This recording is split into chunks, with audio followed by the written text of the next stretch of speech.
Hey, how are y'all doing today on this Thursday, May 21st? Welcome to Glenn's Dynamic Sports Corner on 12OZSportsRadio.com, and I am your host, Glenn Kaplan. We are live in Baltimore, Maryland, which is home of the Baltimore Orioles and the Baltimore Ravens.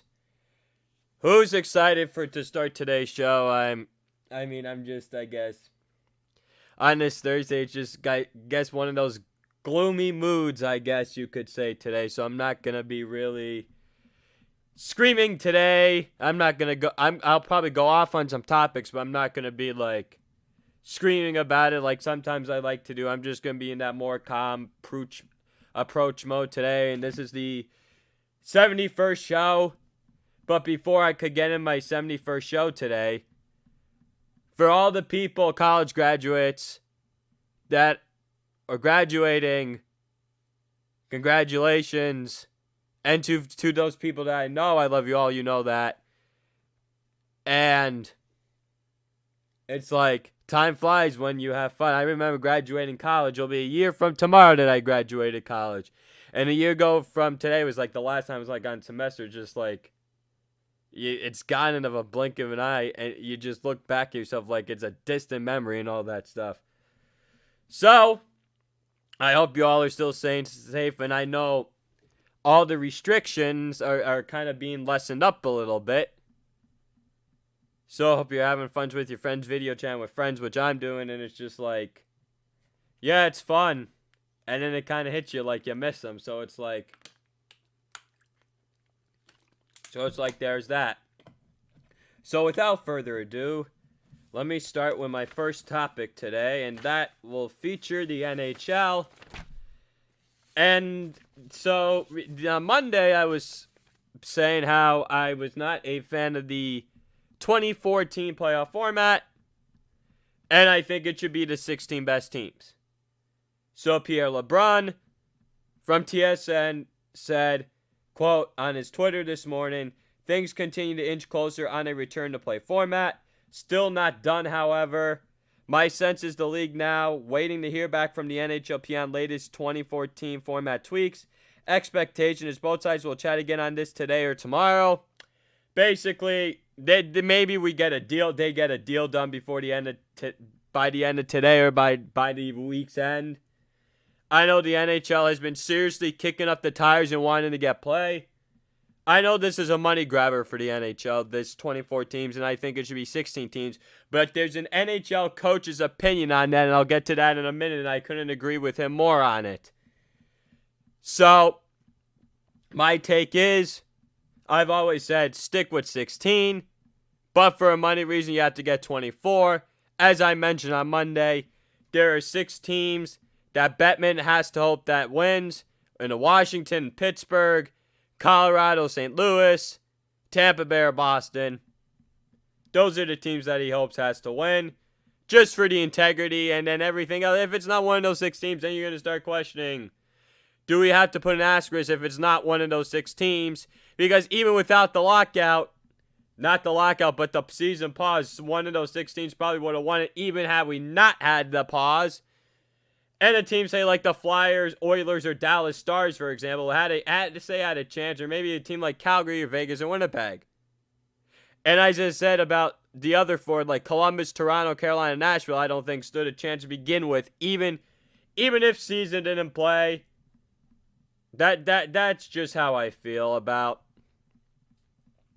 the whole format. And I wouldn't be surprised if I came on here Monday morning and be like Memorial Day, where I should be really previewing the Stanley Cup Final, because that's when Game 1 has been the last over a few years. Game 1 has been on Memorial Day, but here we are in a quarantine year that you're just going to be barbecuing with your friends and family and people asking me left, right, and center, what are you doing for Memorial Day? Probably nothing in store, which is an unfortunate sight. I wish I was probably driving away and getting to the beaches. Even with the social distancing, with friends, whatever. Yeah. This is just a gut-wrencher. Gut-wrencher, heartache, whatever you want to put it. That's what I have to say on it. And we will see how the whole NHL return to play comes back.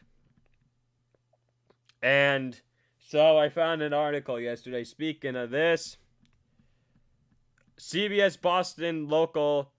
I think the local news is CBS like Boston, New York, Philadelphia, Pittsburgh, Washington, Baltimore, Detroit, and I guess you get the whole drill. I just like what they have with their sports stuff. I did a lot when I remember when I was in high school, I was in class sometimes on the computer, just like, just looking this stuff up, and it just like, okay, so the headline said, Bruins Bruce Cassidy on an NHL return, just hopeful we get a chance to play. Sounds like we are going to get some hockey back. So when the season paused on March 12th, Boston currently had the most points in the NHL. They're at 100, nonetheless. So Boston's one of the most loaded teams in the National Hockey League. And let's see if they get back to the Stanley Cup Finals again this year. They were there last year, lost to the St. Louis Blues in 7. And they lost to Chicago in 6 in 2013. The last time they won was in 2011 in 7 games against a team like the Vancouver Canucks. So I'm curious to see if they do resume the season, what's going to happen with the Bruins and how they're going to play. It's possibly Zdeno Chara's last shot. It's also Tuukka Rask's potential 1 or 2 more years left. And Rask, I know Rask, they've been so critical of Tuukka Rask. But the truth of the matter is, Rask is going to be in the Hall of Fame. He gets critical because Tim Thomas won the Stanley Cup in 2011. He's always going to be in the shadow of Tim Thomas. That's what the whole thing is about. Excuse me. So then, as for Cassidy, so he had his take on the playoff system. He doesn't think it should consist of 24 teams. He thinks it should just be the 16 teams. He said on the Sports Hub's Toucher and Rich on Wednesday on 98.5, I guess in the Boston area. I'm just hopeful we get a chance to play, to be honest with you, because I love our chances no matter how it shakes out. He also said on the Stanley Cup playoffs, from our position, I'd rather it just be 16 teams, 4 rounds, 4 out of 7. He said, that's the integrity of the playoffs. It's always been that way. Of course it's always been that way. Why should we change it now just because we had a pandemic? Just because we had a pandemic doesn't get to mean we get to switch these whole playoff formats. You think the NBA is going to do that? You think the NBA is going to switch its playoff format around? I don't think it's going to. I really don't think it's going to switch its playoff format. Why don't I think it's going to switch its playoff? Why don't I think the NBA is going to switch its playoff format? Because it only deserves to be 8 teams in each conference, and that's what the NHL should do. But it's a money grabber for Gary Bettman, I guess, in these situations. So I guess this is how they want to do it. That's just my guess. But that's how I feel. I guess that's just how I feel about it. And then on to the next thing. Speaking of the NBA, Adrian Wojnarowski, sources, NBA player return rules expected June 1st. Interesting. I guess this is for them to gather in groups, start practicing, get their legs ready. Maybe in July the NBA returns. And the leading favorite right now for the NBA to come back is in Orlando's Walt Disney Resort in Orlando, Florida. That's the favorite right now. And also the Las Vegas Strip was one of the hot spots for the NBA to return. Excuse me. But the problem is, not the problem, excuse me. So they're going to want to play games in Orlando. They're going to want to have teams in we call it hub cities. So that, I guess they're just going to finish it out in one location. LeBron James wants to get back. Giannis Antetokounmpo wants to get back. Kawhi Leonard and so forth. They all want to get back. Who doesn't want to get back at this point? But it's gonna, as I've said in the past on this show, it's gonna be about the owners, the players, and the executives. How are they gonna feel? How are those guys gonna be on the same page, with all this testing and all other stuff that basically has to fall perfectly? And if someone not shuts down, but catches it, how are you going to shut down the league again? You can't. See, this is what leagues are trying to figure out before they restart. If health officials and government tell them, someone catches it, you got to shut down again, they just may cancel the season. But if they say someone catches it, then they just can isolate it and teams can keep going, then they get to keep going. That's the big key. And I'm not a big believer in trusting, I think, government and health officials to begin with. But I'm just curious to see how it's all going to work out at the end of the day. I say that because I know how badly people want their sports back, and I know restrictions are easing up. At the same time, I guess you gotta be precautious about everything you do. But then at some point, we're just gonna have to be like, okay, we just gotta do what we gotta do, and that's it at the end of the day. So, the NBA is, I think, out of the three, the most interesting. But to me, for right now, the NBA seems to be on more of a page with the players than the MLB, because I think the MLB is like fighting with players want this money, they want this, they want that, and that may cause them to cancel the season. And I'm curious to see how the NHL, the NBA, and the MLB rolls when it comes to that, when the days come to an end. And we'll see where we are by the beginning of June, middle of June, to know more about this. So here's what I found very interesting. I found this report on Fox Sports 1 Colin Cowherd show, and I wanted to have my take on it. I personally was not paying attention to what he said about it, and I'm telling you, I'm telling the truth. I don't remember a thing that he said about it. Or probably I wasn't paying attention to it. So I saw that Dak Prescott, the Dallas Cowboys quarterback, turned down a 5-year deal worth $175 million. Turns down a 5-year, $175 million deal. Let me just say how crazy of a man Dak Prescott is, number one. If I was offered that contract for a quarterback, knowing the kind of market that Patrick Mahomes of the Kansas City Chiefs and Deshaun Watson of the Houston Texans is getting, I would have taken that money right away. Because you know that, yeah, I guess he kind of wants to be the highest paid quarterback, but let's see the truth of the matter here. Mahomes and Watson are both better than Dak Prescott. Let's just say it how it is. They're both better than Dak Prescott. And Dak Prescott's numbers last year, I think the stats lie more than they actually tell the story. His record was 8-8. He completed 388 of 596 of his passes.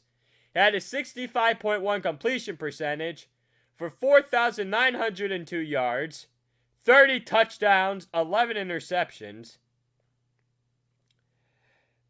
And he also rushed for 277 yards on 57 carries and 3 touchdowns. So I just sit here and I'm like, okay, so Dak got the second most passing yards in the league. The question is, how many of those was it against bad teams? And how many of it wasn't in garbage time? I mean, Dak played well against the bad teams. Against the good teams, he really didn't play well.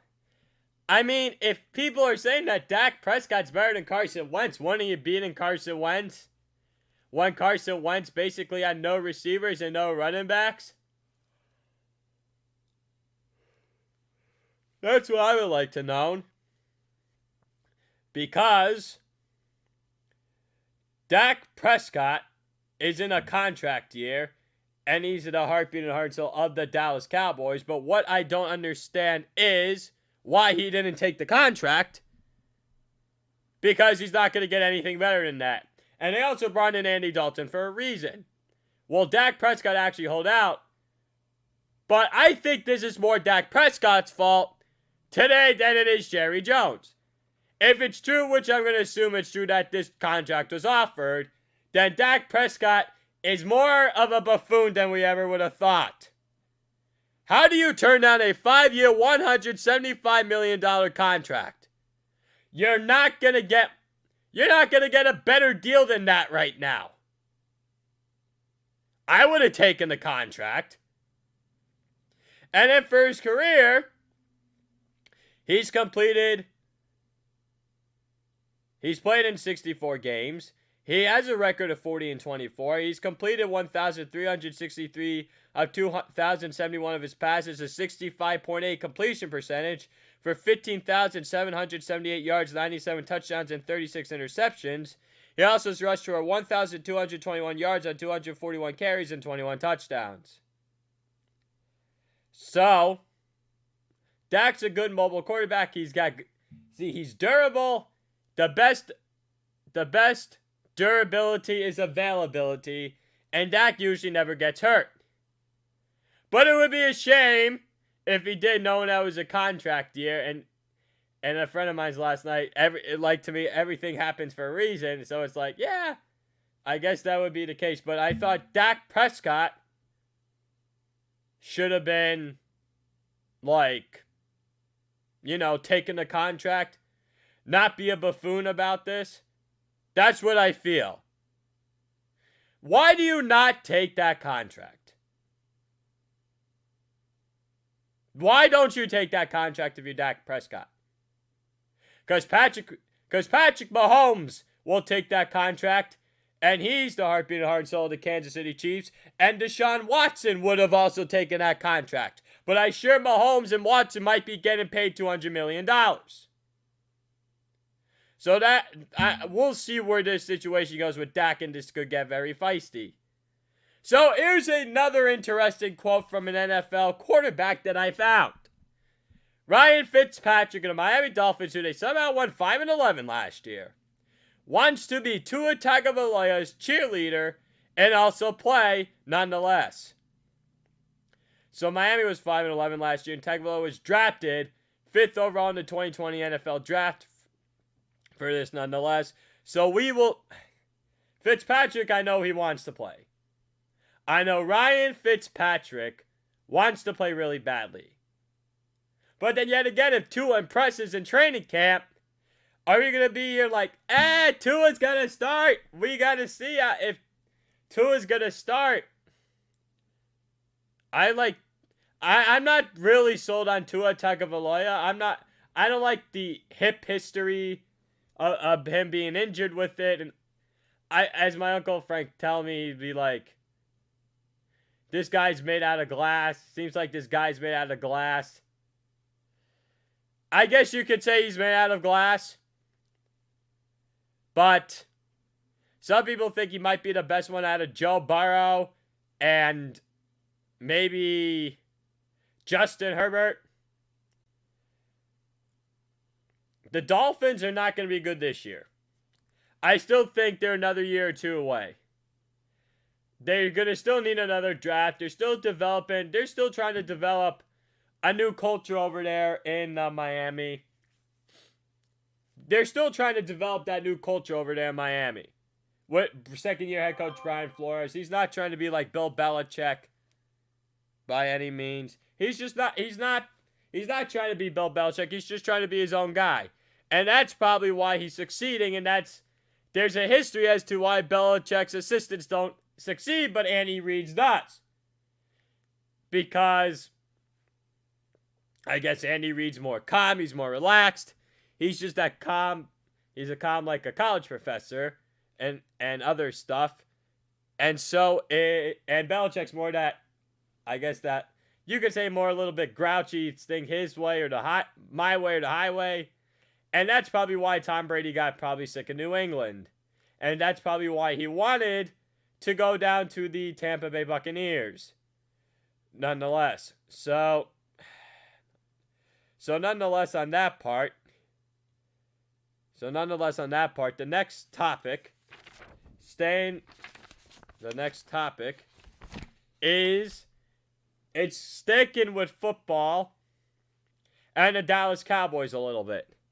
So LeBron James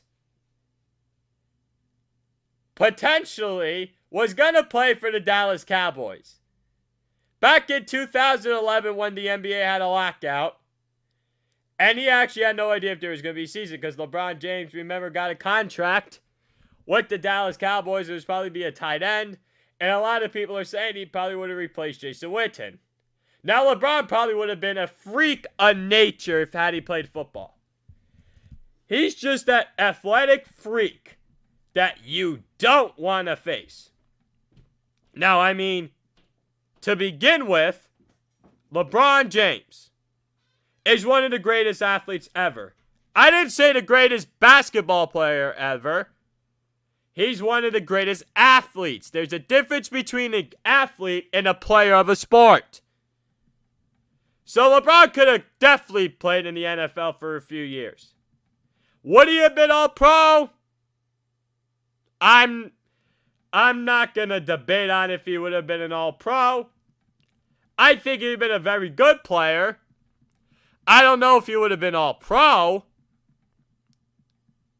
I think he would have probably had more injuries in football than he did in basketball. That I will tell you, number one, he probably would have had more injuries. Because I feel like football's got more risk for injuries than it does for some odd reason in basketball. But then is LeBron a guy? Does he really like to take a beating after beating after beating? And the answer is maybe not. But that doesn't necessarily mean that LeBron would have been good for a few years. LeBron would have been treated the same way probably like Rob Gronkowski would have. They would have kept beating him up. And that's why Gronk retired the first time, because he needed his body to heal. And I'm sure LeBron, had he played football, would have been long retired by now. And that's why he's still playing basketball, because he doesn't take those shots. There's a way to train yourself in basketball a lot more differently than it is in football. Yes, I know you play games once a week in football, but your body takes more shots, you get bruised up more often, more quickly. And I know basketball's a longer season, 82 games. But that's just how I feel the difference between football and basketball. I don't think LeBron James would have been a Hall of Famer like he is in the NBA when he played for the Miami Heat, the Cleveland Cavaliers, and the Los Angeles Lakers, nonetheless. And he is a very special athlete, nonetheless. And then LeBron James, this was during his junior year in high school. When he was a junior in high school at St. Vincent Mary's High School in Ohio, he racked up 1,160 yards receiving on 57 receptions and 16 touchdowns during his junior year. They made it to the state semifinals. They were 10-4 during his junior year. And then his sophomore year of high school, he was all-state receiver. And Urban Meyer was trying to recruit him. And that personally doesn't surprise me, because Urban Meyer was a phenomenal recruiter when he was in college. When he was a college football coach, when he was at Bowling Green in Florida and Ohio State, and now he's retired. And Urban Meyer's probably never coaching college football again, probably due to his health reasons and all these other concerns. And LeBron actually did not play football senior year, and it was not because of a football injury. He just wanted to focus on basketball after he broke his wrist in AAU, nonetheless.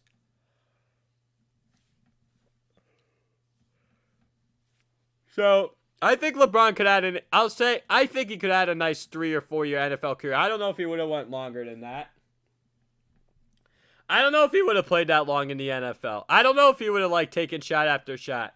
I think he could have played for a year or two. Maximum I think he could have played was 4, maybe 5. That's it. He would not have played that long. Definitely would not have. That's just my opinion on it. On to the next thing about LeBron James is that he wanted to play. That he also discussed on the same uninterrupted podcast is that it would have been interesting how he mentioned, it would have been cool how he'd love to play on the same team as Michael Jordan nonetheless. And I know this was debated on some shows. Like I said about earlier about the Dak Prescott thing. I don't remember.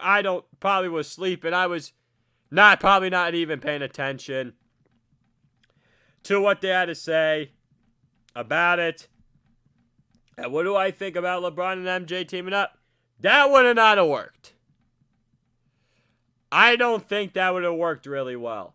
LeBron wants the ball in his hands. Michael Jordan wants the ball in his hands.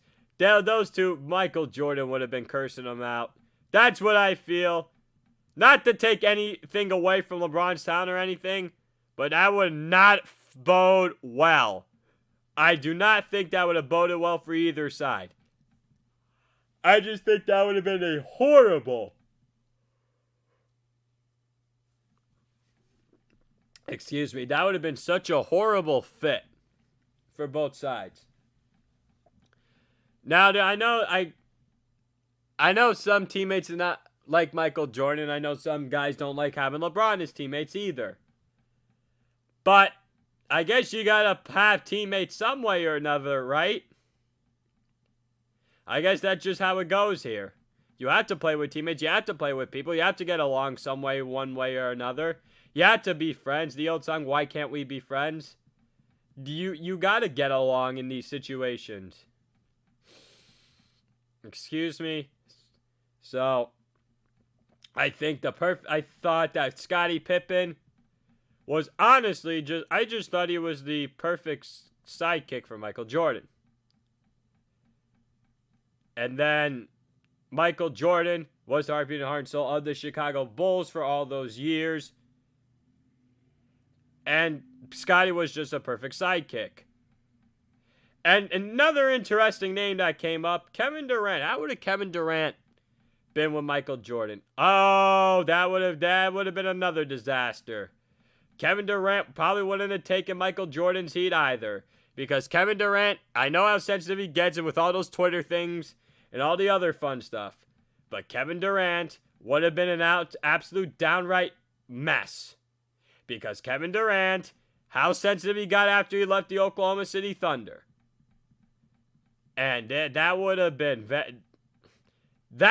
very interesting to see had Kevin Durant played with Michael Jordan at all. Would Steph Curry, Klay Thompson work? Maybe. But I'm not sold. I'm not really sold on any of today's players really working well with Michael Jordan. And speaking of today's players, I know a guy, Miles Bridges, on the Charlotte Hornets. I know there's some sort of story like I guess Michael Jordan 1v1 players, one-on-one against players. Yeah, I would love to play one-on-one sometime against friends and just people watching me, I guess, and just for fun. And that would be interesting to see Miles Bridges and Michael Jordan play each other one-on-one. So, yeah, that would be very nice. Bridges and Jordan. You think Jordan could still beat them? Maybe. That could be interesting. That would just basically break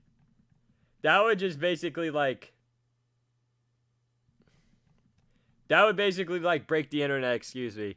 So it'd be like, and I know Skip Bayless of Fox Sports 1 would go crazy over it because I know he likes Michael Jordan. Be like, oh, Michael Jordan at this age would still beat LeBron one-on-one.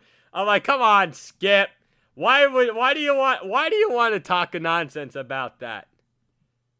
And it's like, no, that's crazy talk. That's just crazy talk. So, I thought, as I've said about the Jordan documentary, I thought it was great. There was an afterthought. Horace Grant thought Michael Jordan was making stuff up. And Horace Grant was like, and I'm like, I'm not trying to believe any of this stuff. Like I said, I wasn't paying attention to anything. And I remember, was it Tuesday night?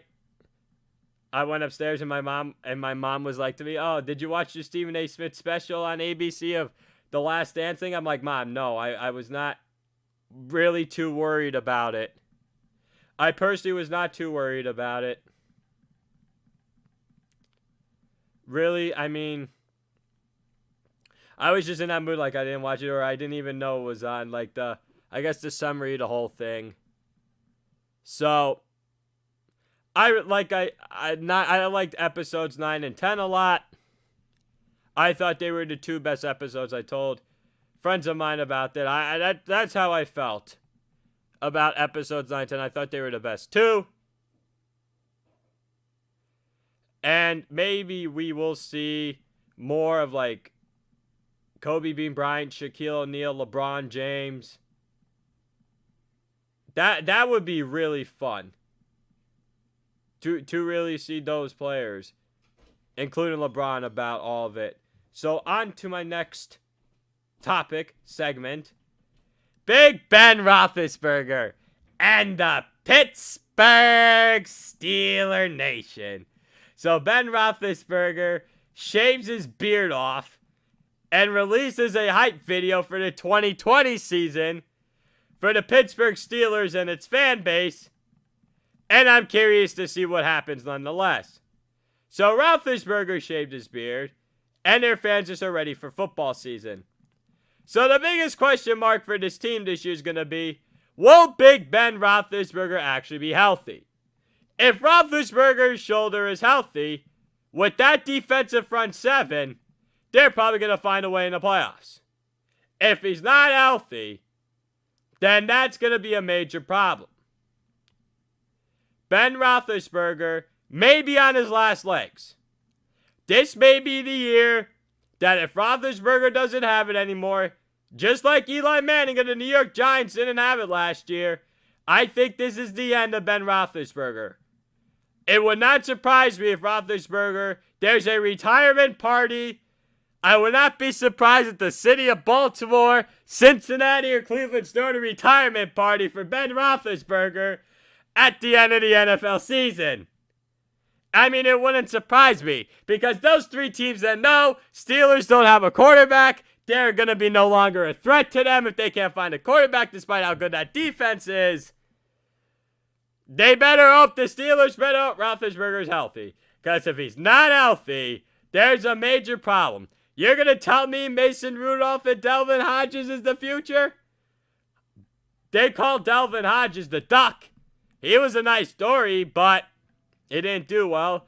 And Mason Rudolph, as we basically said, he played like hot garbage. He was terrible. He started a fight with Myles Garrett, and he should have been suspended for that fight too. One of the most, not ironic, but I guess you could say bizarre moments in the NFL last year. And another interesting thing is quarterbacks, they let go the future when they trade away Josh Dobbs to the Jacksonville Jaguars for a first-round pick. But then yet again, if it was the future, Dobbs probably be starting this year over Gardner Minshew.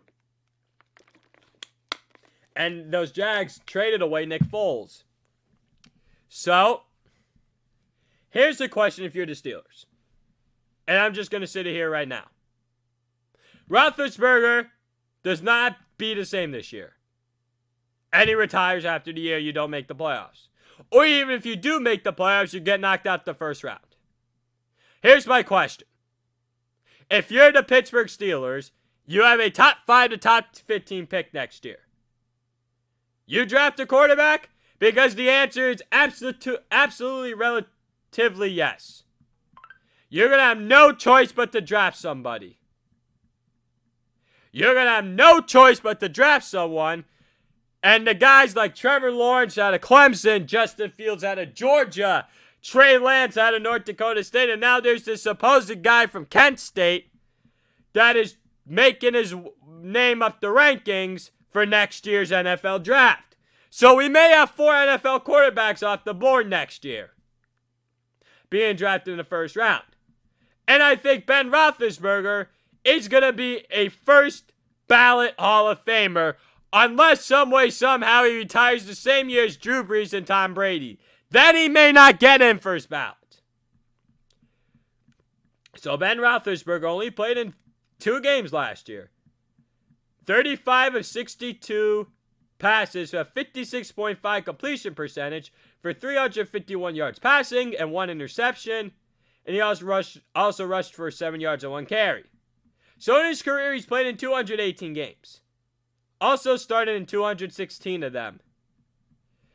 And his record is 144, 77, and 1.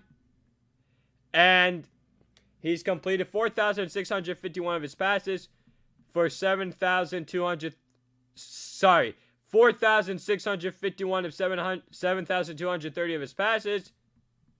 64.3 completion percentage, 56,545 yards, 363 touchdowns, 191 interceptions. He's also rushed for 1,357 yards on 470 carries and 19 touchdowns in his career.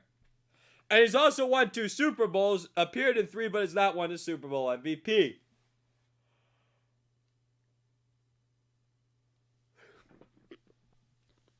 Excuse me.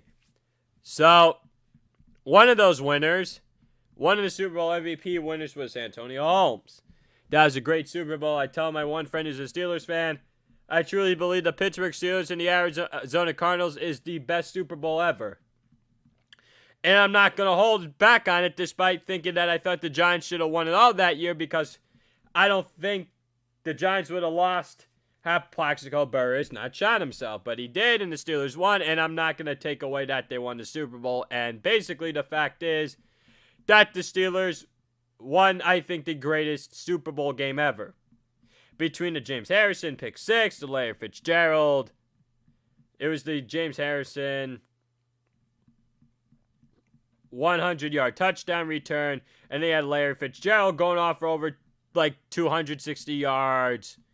And then the Santonio Holmes catch. I mean, it was just a great Super Bowl throughout. It was one of the greatest games ever. So we'll see what's going to happen with the Steelers this year nonetheless. But at the same time, I'm sure Steelers fans are going to be anxious to see what happens.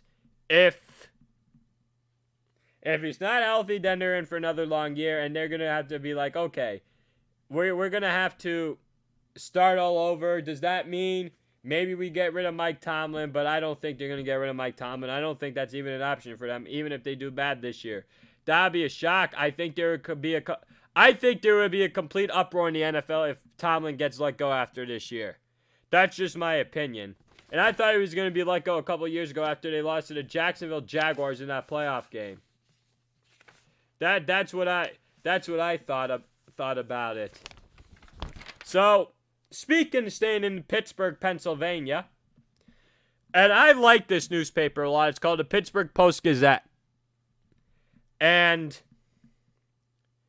the Pittsburgh Post-Gazette, the article was written by Matt Wenzel. Towson actually happens to be a Towson University alumni, and I enjoy reading his stuff.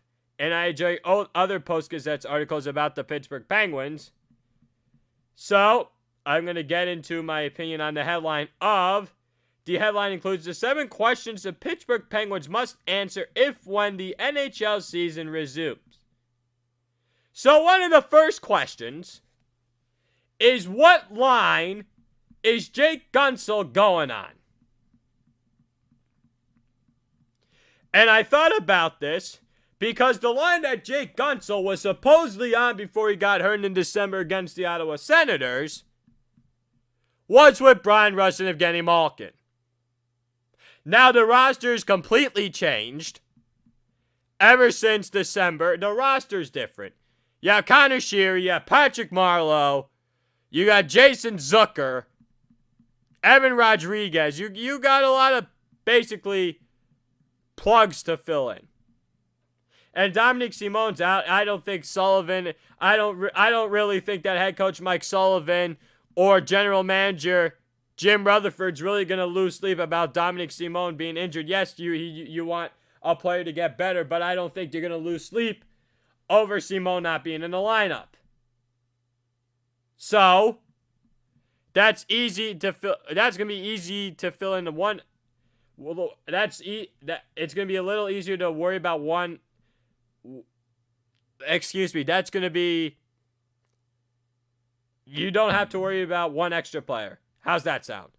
So you have one less player to worry about, and the line that Jake Guentzel needs to be on.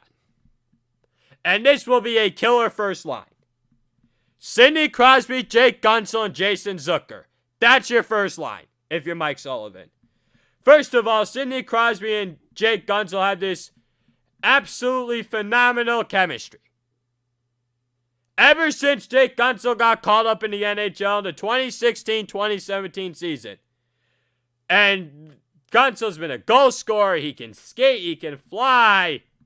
And I do remember, I think it was the first round or the second round during the Stanley Cup playoffs that year. It might have been after the finals. On CBS Pittsburgh, they posted that for years and years, Sidney Crosby, yes, and I know as talented as Evgeny Malkin is, but Malkin's really, truly a second-line center. He's a first-line talent centerman, but he plays on the second-line center because of Sidney Crosby. And they were talking about in all the years that Crosby's been in the NHL, Crosby never had that speed, goal scorer kind of player on the same line until Jake Guentzel showed up. Because Jake Guentzel, and people were saying, oh, he's a prodigy of Sidney Crosby. He's a prodigy of Evgeny Malkin. No, he's not. Jake Guentzel is a very talented hockey player who can score. He's a sniper. And there were a couple of games this year without Crosby and Malkin where they won both their games, and Jake Guentzel actually contributed. So don't give me this nonsense that Jake Guentzel is a prodigy of these players, because he's certainly not. Because Jake Guentzel can fly like the wind. In 39 games this season, before he got hurt, 20 goals and 23 assists and a plus-minus of 11, and you're going to tell me those numbers, and at that pace, he was easily going to score 40 goals. And you're going to tell me he's a product of Sidney Crosby and Evgeny Malkin. You're a joke for whoever says that. Because I'm not one of those people that believe Jake Guentzel is a system guy or a Crosby and Malkin prodigy. Because Guentzel is, and I'm going to say this right now, the third best offensive player on that roster. You're going to tell, other than Crosby and Malkin, Guentzel's the third best player on that roster. You're going to tell me he's not better than Brian Rust or Patrick Hornquist? You're not going to tell me he's not better than Jared McCann or Nick Bjugstad? Get out of here with this nonsense. He's a system this, he's a system that. Give me a break. He's great. He's so good on all many levels. Now, I think Guentzel, Malkin, and Rust line would still be very good. But that's just kill with Guentzel, Crosby, and Zucker. So you got Crosby, Guentzel, and Zucker on one line. That's the first line. My line two, you keep Malkin. You got Brian Rust. And then you add Patrick Hornquist. Third line, this is going to be Nick Bjugstad because I believe he's going to come back from injury. Your fourth line centerman is going to be Teddy Bluger. So your fourth line, you're going to have, with Bluger, you're going to have Connor Sheary and Patrick Marleau. Zach Aston Reese will be the odd man out. So Zach Aston Reese will be the odd man out. And then you're going to have Jared McCann on the line with Nick Bjugstad. Yeah, you will have Jaron McCann on one line, and then Evan Rodriguez won't play. He's going to be a healthy scratch. He's not going to be good to play. He's not going to be that great to play enough to begin with. This team is loaded. That's all I have to say.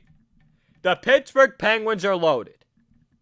From top to bottom. There's no other way for me to describe this team. Oh, and the other guy is Brandon Tanev. That's a very nice 4 lines. You mean to tell me this isn't dangerous? Sidney Crosby, Jake Gunsel, Jason Zucker, line 1. Evgeny Malkin, Patrick Hornqvist, Brian Rust, line 2. Nick Bjugstad, Brandon Tanev, and Jared McCann, line 3.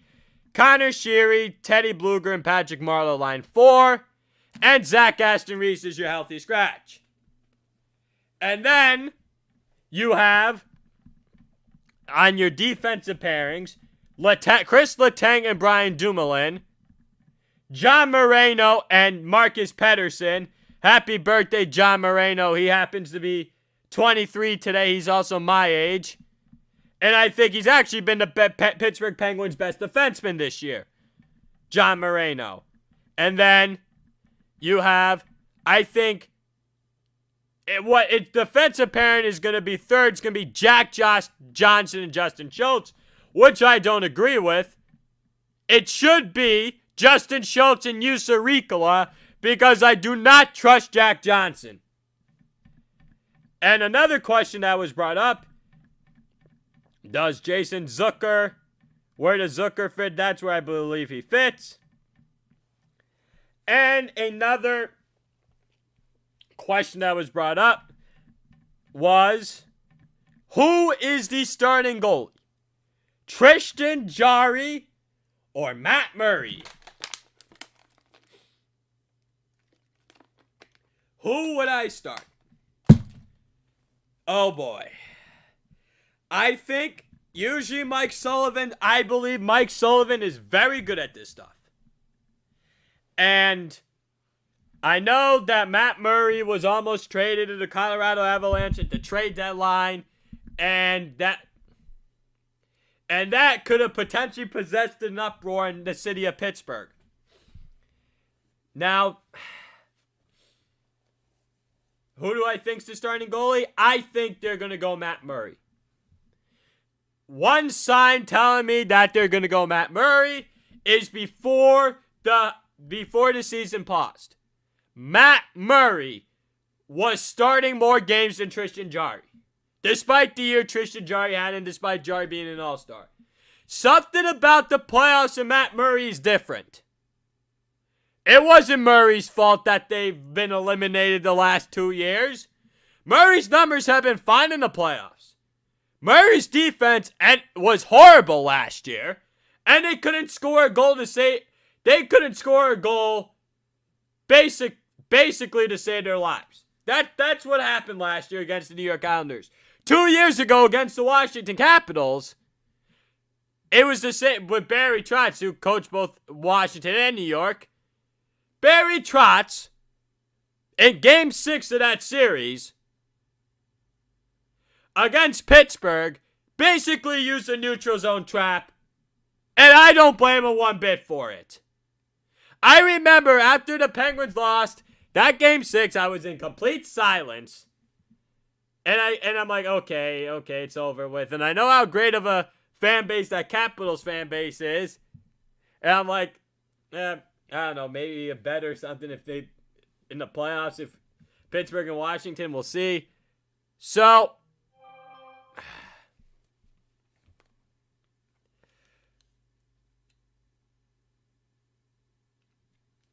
sorry. So, on that note, with Pittsburgh and Washington, I think it would be cool if they played in the playoffs again.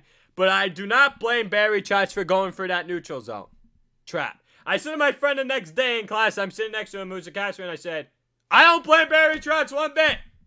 Pittsburgh has to score 3 goals or more, they can't win. That's what I basically said. And that seems like the case with a lot of teams in today's NHL. You gotta score at least 3 goals or you're not going to win.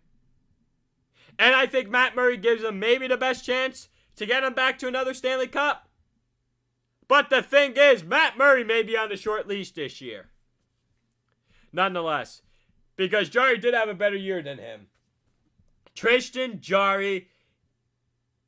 I trust Tristan Jarry to get things done between the pipes for the Pittsburgh Penguins. I really do. Because Tristan Jarry's reliable, and General Manager Jim Rutherford's going to have a decision to make at the end of the year. After this whole thing is over with, the whole season, we can finally get back to play.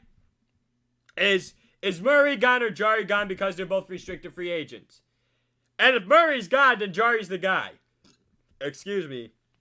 But the thing is, if you almost traded Murray, then why play him? But I guess that's how much the coaching staff and general manager Jim Rutherford are going to have, I guess, a lot of trust at this point, because they got to trust with what they have. And I like their roster in order for them to get back to the potentially winning another Stanley Cup for the third time in 5 years. They did it back-to-back in 2015, 2016, 2016-17 against the San Jose Sharks, and then the Nashville Predators. This is a team to keep an eye out on whenever the season resumes. I hope the season resumes. But if it doesn't resume, I just think they should keep the roster intact. I would just sign Murray and Jarry to 1-year deals. And then I would wait till next year to see what happens. But I think why Rutherford wants to get rid of it now, not worry about it next year, is because of the Seattle expansion draft. And because of the Seattle expansion draft, I guess he doesn't maybe want to give up those picks like he did with Marc-Andre Fleury with the Vegas Golden Knights. And I'm curious to see what the Seattle team name's going to be. I've heard it may be the Seattle Kraken. That's what I saw. And I know my brothers like to me. My brother Jakey's like to me, oh, that's such a wonderful name, the whole 9 yards. I'm like, dude, that's a horrible name. The Seattle team name that I loved. And what's funny about this is, I remember doing a I was trying to give an idea for a public relations, I guess, assignment for one of my classes, and it was, I guess, the Mojo the same year. It was the same year, I guess, Vegas was announcing its team, and I'm like, maybe Seattle deserves a hockey team, and that, maybe I'll do a project on that. And I'm like, the Seattle Emeralds should be the team name of Seattle. First of all, it's the Emerald City. If you've seen a picture of an emerald, it's like a green diamond. Oh, that would be really nice. It would be really nice green jerseys. I think that would look so golden for the NHL. The Seattle Kraken, really? If that's what I think, the Seattle Emeralds fits the bill. That's what I feel. So in the final few minutes here, there's one topic that I found very interesting staying in the city of Pittsburgh, as people like to call Pittsburgh the city of champions. So, James Harrison, this was a long time ago, was handed a check by head coach Mike Tomlin from a hit on a game a long time ago against Cleveland Browns wide receiver Mohamed Massaquoi. Now, this is interesting. I know this was talked about one day. And do you all remember the whole bounty game with the New Orleans Saints back in 2011? Where was Sean Payton, the defensive coordinator, Greg Williams was suspended for a year. So was Sean Payton, the Saints. And they didn't have him for 2012. Steve Spagnuolo was the interim head coach for the year. And the Saints were horrible defensively that year. Because I remember when I was watching the New York Giants, and watching the New York Giants and the New Orleans Saints. The Giants put up like 52 points. That was like Dave Wilson's career day.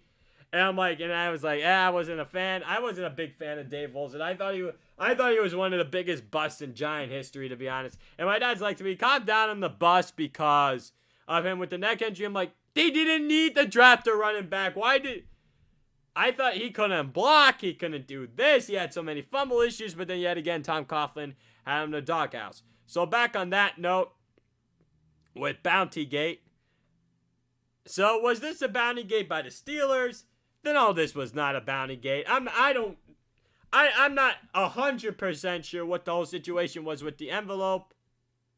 But James Harrison came out and basically said, this is no way, shape, or form a Bountygate. He made that 100% clear. He made it 100% clear that this is not the case. It is simply not true. What's not true is, what I'm saying is not true is the bounty part. The envelope part is, but not the bounty thing. And I'll tell you what, if it was a bounty thing, Mike Tomlin would get investigated. And there would be a lot of questions about that. There would be so many questions. Because you want to know why there would be so many questions about it? The reason why there would be so many questions about it is because they would have, because the Steelers are basically one of the golden franchise of the NFL, and they're like, oh, the Steelers can't do this. They set the example, the prime example for the NFL. This and that, the whole 9 yards. That would have been very hard for me to believe had the Steelers actually been doing it. I would have just found that very hard to believe. I don't think ownership, the Rooneys, would think that they did anything wrong. Because if there was if the NFL actually did investigate it, were to investigate something like this, I thought this could have been the beginning of the end for the franchise, knowing that it might be turning that way already for the Steelers. Because they haven't been in the playoffs the last 2 years. How good are they going to be offensively? They have no quarterback for the future. They have no backup plan. They don't have a backup plan for the position. I don't know why the Steelers don't have a backup plan for the quarterback position. As I said earlier, Mason Rudolph? No. Delvin Hodges? No. No. How many times do I have to tell you no? That's not the case. Simply not the case. No. They don't seem to get it, the Steelers, when it comes to finding a backup. And I'm not a fan of Andrew Filippione on CBS Radio. He's a big Pittsburgh guy, and I believe he jinxes a lot of everything he says, but he's right about maybe signing Jameis Winston or Cam Newton, which they didn't seem to do. And I know Nick Wright was mentioned it on First Things First this morning on Fox Sports 1. But other than that, well, Filippione has a point, so does Wright. And I believe that the Steelers have no plan for the future. But on that note, we are out of time here, ladies and gentlemen. Thanks for tuning into Glenn's Dynamic Sports Corner. And I am your host, Glenn Kaplan.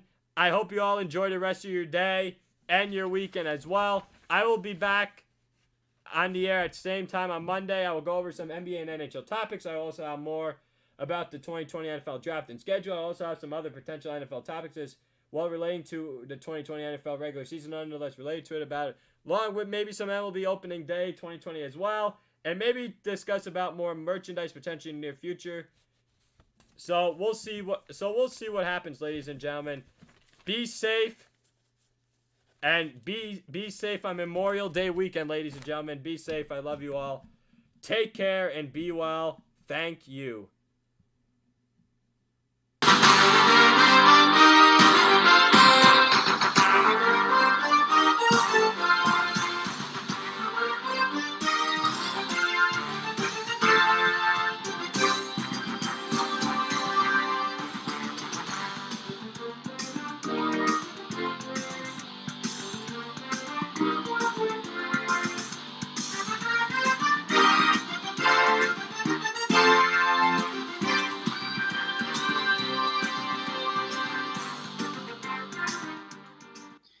Good afternoon, ladies and gentlemen, and welcome to the Thursday, May 21st, 2020 episode of yours truly, Pete's Power Plays, hosted by the one, the only, King on the Ice himself, Philly Pete, and we are live on 12 Ounce Sports and Zingo TV.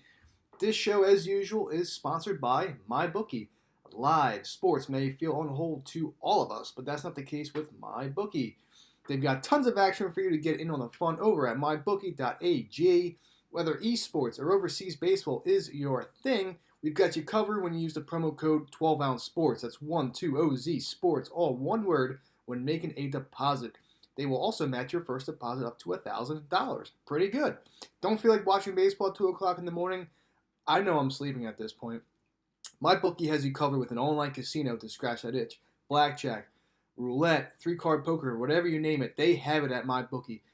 Go to mybookie.ag, use the promo code 12ounce sports, that's 12OZ sports, all one word, today for free money when making your first deposit. Also, if you're looking to freshen up your look for the summer, you have to check out 12ounce sports' new line of clothing. We've got everything from shirts and sweaters to beach towels and phone cases. Find the store online today at 12ozsportsradio.com under the Our Store tab. There you'll find a wide variety of clothing items, colors, and sizes that will suit your style. That's 12ozsportsradio.com under the Our Store tab. And check it out today. I'm telling you, we have some phenomenal stuff on the website there. I highly recommend everyone checking that out. Also, when fans do come back into stadiums, please make sure you use SeatGiant as the #1 source for tickets. They sell the best ticket in the biz, and I highly recommend it. So SeatGiant for sure. And last but not least, Zingo TV. When you do create an account with Zingo TV, please make sure you use the promo code 12ounce, 12OZ, all one word, when making an account with Zingo TV. And from there, you all will be able to stream live shows, actually all of our amazing shows that we could provide to you on the 12ounce sports network. And boy, we have a phenomenal lineup when it comes to 12ounce sports and the shows that we can provide to each and every one of you during these times. So, ladies and gentlemen, this is the last show of Pete's Power Plays for the week. I know it's unfortunate, it's quite the bummer, but Memorial Day weekend is right around the corner. My grandfathers, they fought in the wars, and I highly salute everybody that joined the military and that is in our front lines today. So we salute you during this Memorial Day weekend. I will be down the shore, down at the beach in South Jersey. That's where I have a couple houses. My family owns a couple houses down there in Wildwood and Sea Isle, so I will be down there this weekend. I hope every one of you guys have a phenomenal weekend, and I hope you guys are going to stay safe and have a couple drinks this weekend, and hopefully you guys are doing something fun. Hopefully getting out of the house, which would be nice to do. It's going to be a pretty nice weekend in the northeast area, South Jersey, South Philly area. So I'm looking forward to this weekend too, and a 3-day weekend. Why not? You get a stretch out of work on Monday, so that's cool with me. I'll take a day off when I can. So here we are. We're back in the house. Like I mentioned, talk yesterday. We talked about. I did have Gina on board yesterday. We talked about AEW Double or Nothing pay-per-view this weekend. I actually just bought that. I have it taped. I have it DVR'd actually because obviously I won't be able to watch it over the weekend because I'll be away. However, when I get back Monday night, that is the first thing I'm going to be watching. So next week on Tuesday on the show, I'm going to have the aftermath of Double or Nothing. That'll be a topic that I will cover, and along with a few other topics that I will have, and I will explain later on in the show today. But I know I'm going to be doing top 5 quarterbacks and tight ends. I will discuss the fallout of AEW Double or Nothing, and a bunch of other things that I have on tap as well. So today I also will have Gina back on board for the second half of the show, where we will discuss Ozark Season 2 in review. Sorry about that. Next week we will talk about Season 3 in review of Ozark. So yes, Season 2 in review today for the second segment of the show. Gina will be back, but however, I want to discuss the updated Stanley Cup odds, and then I will talk about the Eastern Conference playoffs simulation that I did the other day. And I told you guys on the show yesterday I will have this out for today, and I do. I have it complete, and I also had the Stanley Cup champion after this simulation. So real quick, once again, looks like Boston Bruins are up top at 6-1 now. I currently have them at Tampa Bay Lightning 6-1. The Avalanche went from 12 to 10 to 1. Golden Knights stepped back a little bit. I believe they were. I'm sorry, now they were actually 12 to 1. They went up to 10 to 1. St. Louis Blues went from 9 to 1 to 11 to 1, and looks like the Flyers went from 17 to 13 to 1. Pittsburgh is basically the same way. Dallas Stars went from 18 to 15 to 1. Edmonton Oilers 20 to 1. Toronto 20 to 1. Looks like Carolina has a bunch of. Looks like Carolina's getting a lot of love here right now, and looks like I'm seeing here on a bunch of sites here that they are going. Yeah, they are. They're back up to. Clients have them at 33 to 1. Carolina right now on Vegas Insider is at a 24 to 1 now. So going back to reality now, which is great. A little bit of positivity news for the Carolina Hurricane ticket holders for Stanley Cup futures. I like that. Flames 27 to 1. I actually like that too. I do like the Flames. If like I said, when we do have NHL come back, hopefully in July, and we do this 24 team playoff with a round robin, this will be something to look forward to. So, but like I said, clients will get the first deal and everything if Philly Pete does manage to put in another future Stanley Cup ticket in, but there's already 4 in the mix. So we do have Dallas, Colorado, and Carolina. Those are the 3 that we have, and the Capitals as well. So we're on there. We have 4 that we wanted. That was the 4. And like I said, if there's a 5th one included, you know what? I'll probably just give that out to everybody. So, but stay tuned for that. I love hooking everybody up with free plays. Only Philly Pete does that, and I'm here to provide all that for each and every one of you. So, yeah, nothing much in the world of the Stanley Cup odds updated besides a little bit here and there. Carolina, the biggest jump, like I said, from 33 to 1 to 24 to 1. And these Cup odds have been updated as of the 20th. So yesterday they were just updated. So Hurricanes 24 to 1 now. When a couple weeks ago they were about 33, 38 to 1. So obviously Vegas is liking them, and so does Philly Pete. So that's always good news. But everything else is basically self-explanatory. No other big changes in the world. Rangers 40 to 1. I believe last week they were 50 to 1. So that's pretty good. But other than that, just Colorado, the Colorado Avalanche being 10 to 1 right now. Clients have them at 12 to 1. So that's good news as well. Capitals clients had the Caps at 12 to 1. They're 11 to 1 now. I'm just going over what the clients have. Dallas Stars clients had them at 18 to 1. Dallas is now 15 to 1. So a little bit more money out there. And of course, like I said, Carolina is now 24 to 1 when clients have them at 33 to 1, which is a huge, huge jump. So again, not much going on in the world of the updated Stanley Cup odds besides Carolina. So I will end it like that. Once again, in terms of NHL returning, they are still in progress with the 24-team NHL playoffs, like I said, with the round robin. Nothing concrete as of this moment, but it seems a little bit more logical at this point than any other speculated proposal that I've seen or heard as of the last couple of weeks. So that is right now what I think is going to happen too, and a July return as well, just like the NBA. I kind of think the NBA and the NHL should have the same exact playoff format. It just kind of makes sense, and I think it's just fair for every team. So, or the teams that are going to be in the playoffs. But that basically concludes that segment. So here we are, the 12. Here we go, Eastern Conference NHL playoffs simulation. Eastern Conference, like I just mentioned, 12-team single elimination, one and done, March Madness style. And let's have it. Let's do it right now. I know everybody's waiting for this. So, number 1 seed, Boston Bruins at number 1 overall. Number 2, Tampa Bay Lightning.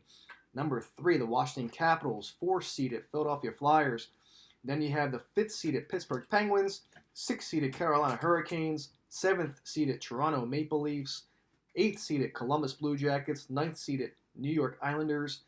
10th seeded New York Rangers. 11th seeded Florida Panthers, and the 12th seeded Montreal Canadiens, which somehow snuck into that last spot for the Eastern Conference playoffs. So let's start off.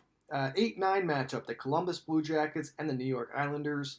Very low-scoring games here. And you know what? To be honest here, I did mention to you guys yesterday with the Western Conference simulation how it was like an over galore. I mean, if you were betting on the over/unders for these, you were cashing out big time.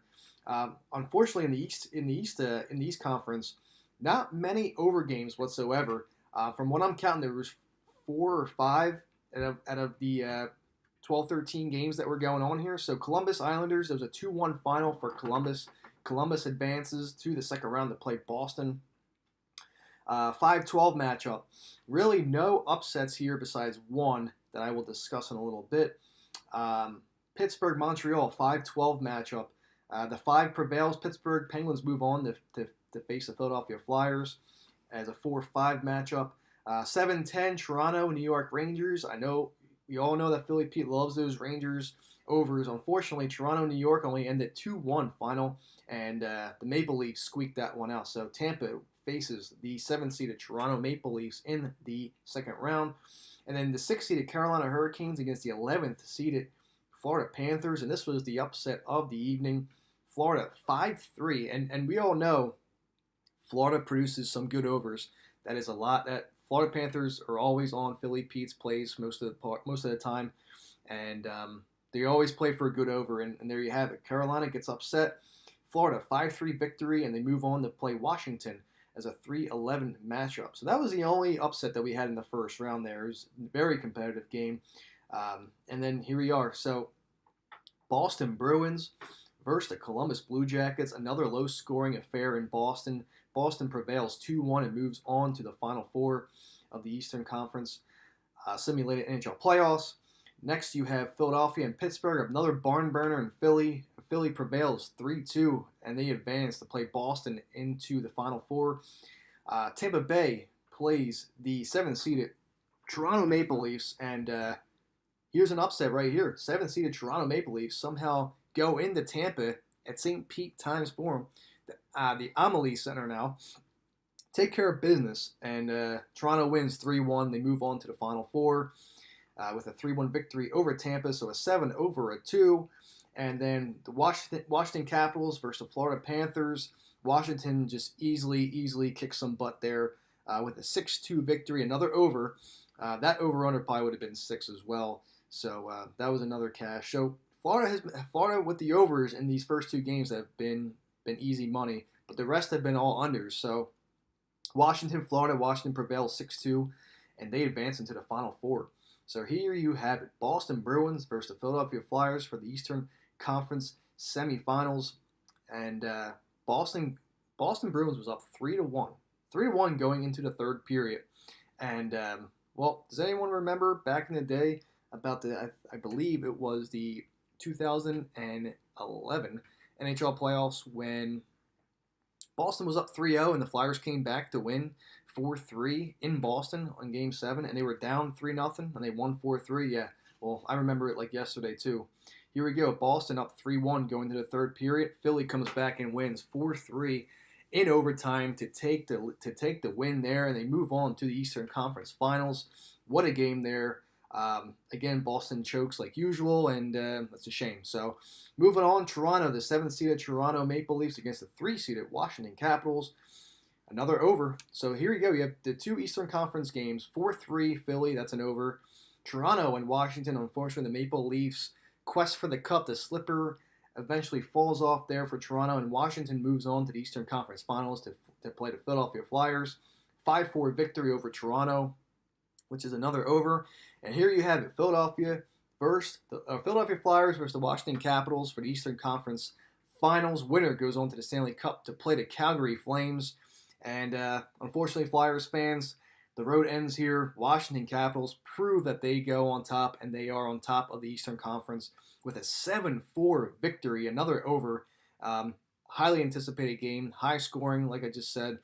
And Washington goes on to the Stanley Cup Finals to play the Calgary Flames. So here you are, Lord Stanley on the ropes here.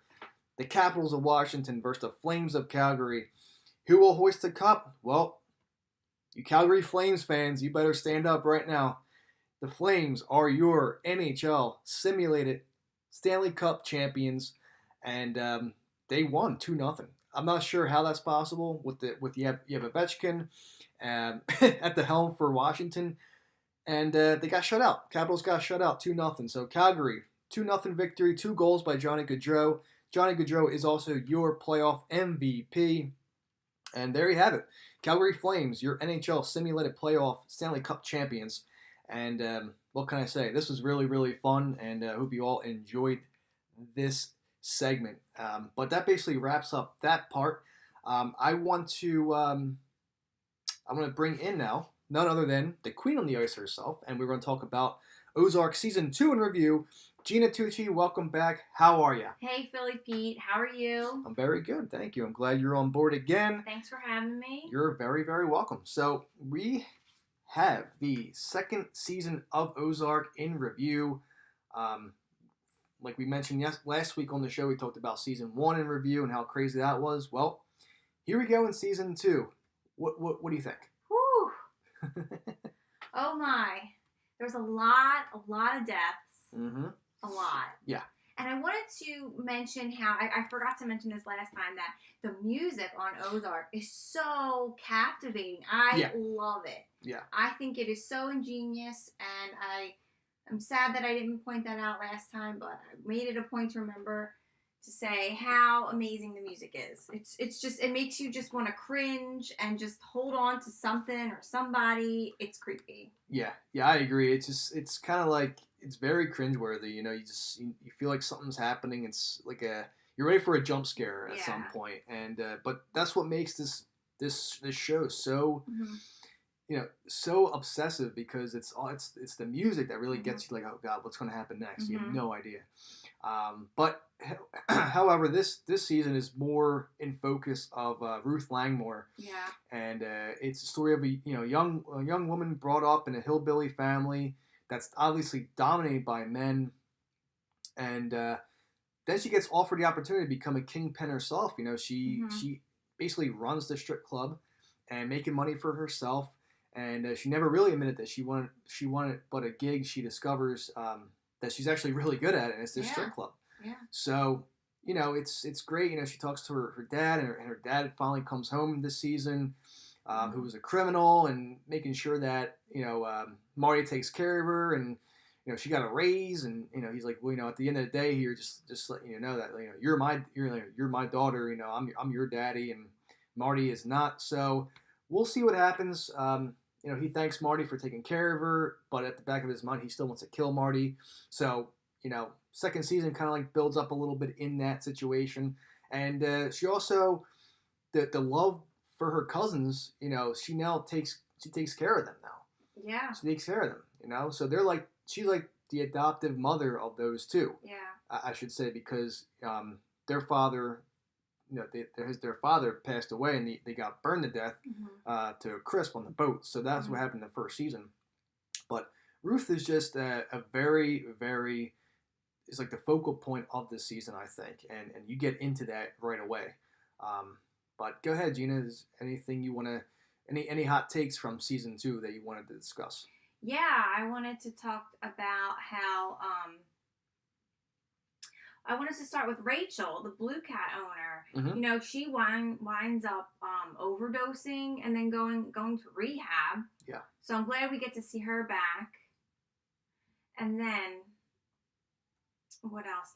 Darlene, Darlene Snell is just, oh God. She's like, I think she's the devil. She is just a nasty woman. Yeah. She, Pastor Mason, she gets involved with him. Yep. And then there's like Mason kidnaps Wendy, and then the baby gets, the poor baby, he's the victim in this. So the birds wind up pretending that it's their foster baby, the FBI agent. He also gets in a tiff, and see ya. And then Cade, who you were just talking about, Ruth's dad, he tries to steal money from Marty, and then he attacks Marty's daughter, and then Wendy just goes crazy. She offered him money, but he just, the cartel killed him. But I mean, I saw that coming. I mean, if he didn't get killed, I don't know. I guess it's like, well, what else can go wrong for this family? But I guess the cartel killing him was kind of a favor. Yeah. And then then Jacob Snell, Darlene kills him. Like, she's friggin' nuts, Pete. I know. Yeah, she She really is. poisoned Yeah. him. Yeah, she really is. I mean, And then Wyatt finds out about his dad's the real reason or the real way his father died. And, yes. but he wasn't, setting anybody's life on fire. But, and then he gets pissed off with Ruth. And, Ruth had her reasons. And, that was her uncle. Yeah, it was. It So, really was. Yep. I like Marty and Ruth's relationship. They have like a, like a strictly business, but not really business, but not strictly business kind of relationship. Yes. Yep. And she, not that she like does the dirty work, but she does a lot of the dirty work for him. Just running that sleazy place, which she got the new strippers in the other season, which she's making business for Marty, which is good, but not that she's the best egg in the bunch, but she gets stuff done, and that's why I really like her. Yeah, it's good. What do you think? So as we start the second season, the birds have narrowly escaped death at the end of the cartel. You get right into it. Really, you get involved with a new head boss since Del Rio got shot. Oh my god! And so now you're involved with a new leader of the cartel, and it's a basically successfully launching a new casino on Lake Ozark. Yeah. So that's the thing, they want to get involved with the casino, and it's easier said than done, obviously. It requires an uneasy truce with, of course, the redneck heroin moguls of Jacob and Darlene, the Snells, as Gina just mentioned.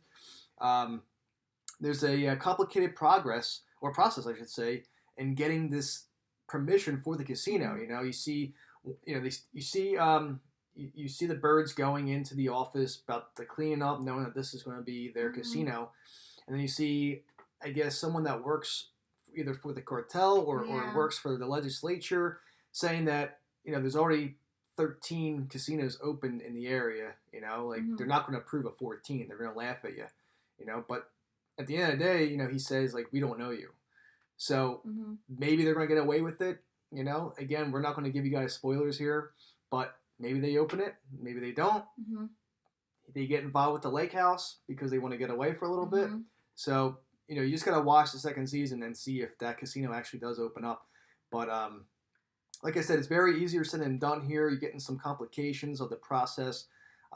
It's, again, the permission of the casino, it's a little bit uneasy. And again, it's all conservative political fixer. Charles Wilkes, he's basically the guy that's telling him, like, you're not going to get this, pushing things along here, making at least 45% of the season's threats.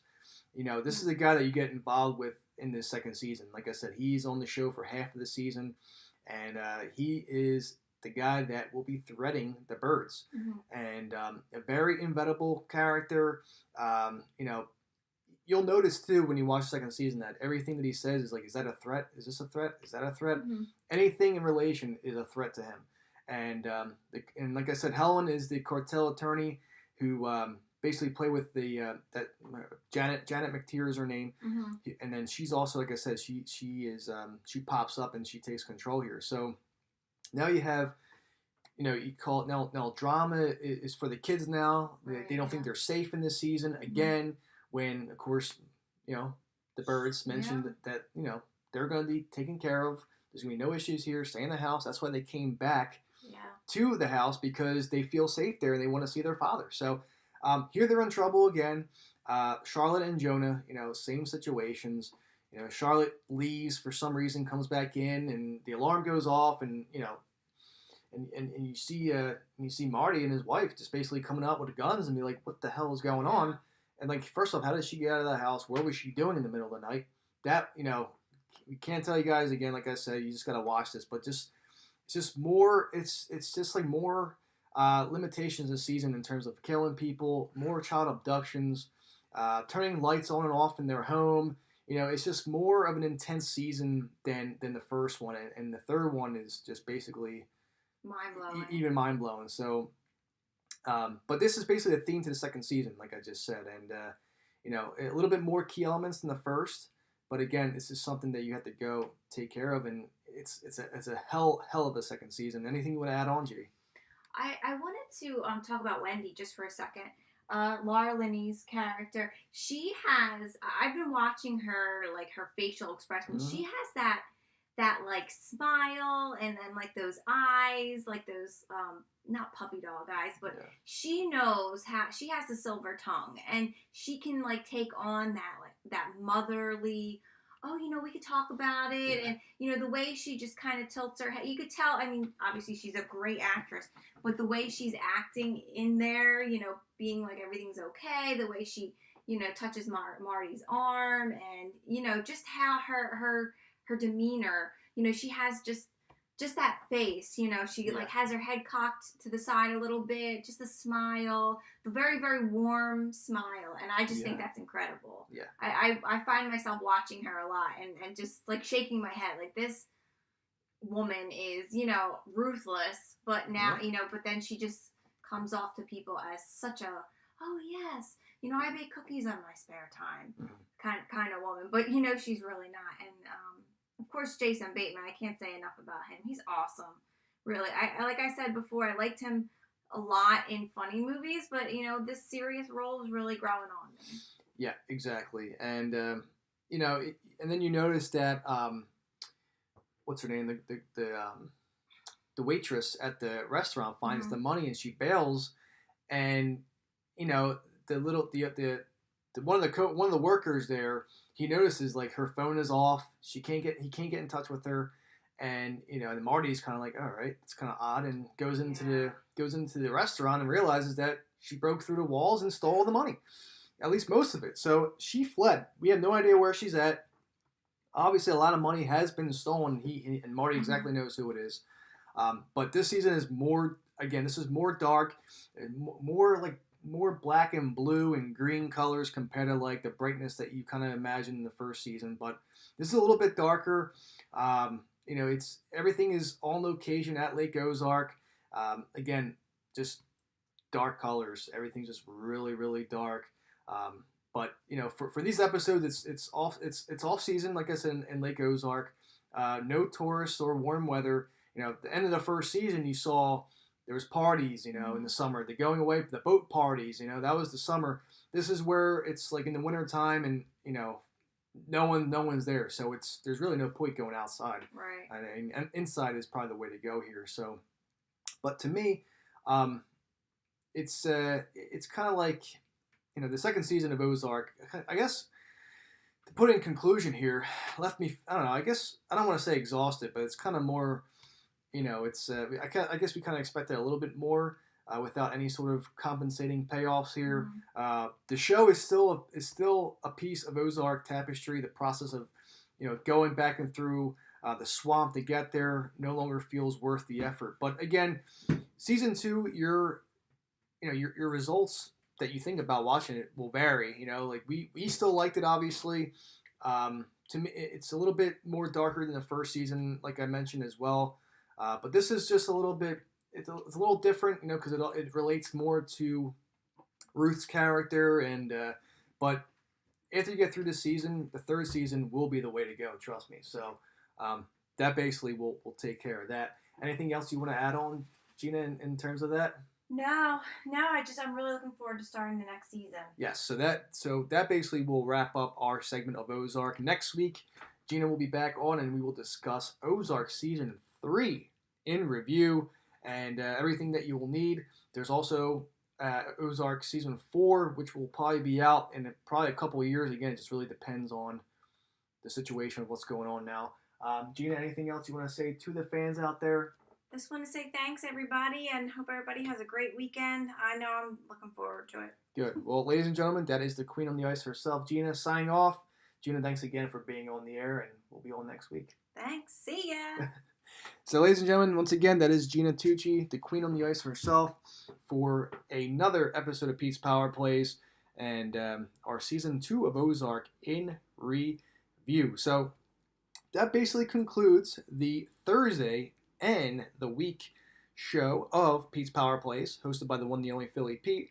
Next week, I'm also going to get into some more fantasy football talk, some more NHL updates, and anybody else that wants to reach out to me in regards to fantasy football, packages. Again, if you want to, I'm having a package now where, clients of mine, if there is, for the football season, obviously. So we're going to have, if you want, it's just a separate package for my daily fantasy for FanDuel and DraftKings. I am in the process of doing that right now. So if you're not into NHL, you can simply just pay for the whole season of my daily fantasy lineups, which is, again, something I want to do. And I want to give you guys discounts on that for the season for something that's brand new.